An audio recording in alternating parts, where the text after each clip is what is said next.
can I sell a t-shirt with a city name that cites NFL team animals below it? The animal is AI generated and literally just the animal. It's not supposed to resemble the mascot or anything. It's simply just the animal.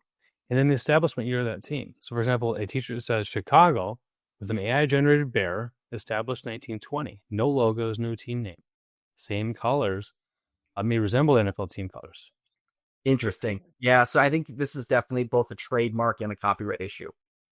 Okay. So I'll start with the copyright. So if you're kind of, essentially ripping off the look and feel of an NFL team's logo, you're basically adjusting their logo in such a way that you're probably violating their copyright, because they have the ability to change their logo in the future too within reason, right? And if you're kind of interfering with that, or you're making your own logo based on theirs, that could potentially be a copyright violation. But I think more easy for the NFL teams to pursue would be trademark infringement, right? You're using their colors, which are definitely registered at the USPTO. You're citing their city that they're in, or the state that they're in, and you're referencing like the animal or the mascot associated to it. Even though it's not the same, you're definitely playing right around the edges there of what's possible.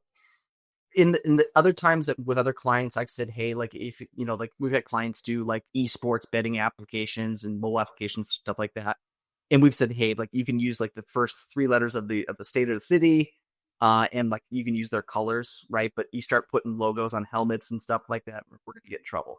I think this is probably a little too close for comfort. Yep. You could certainly do it, but I don't think you're gonna find many attorneys who are gonna say that that's okay.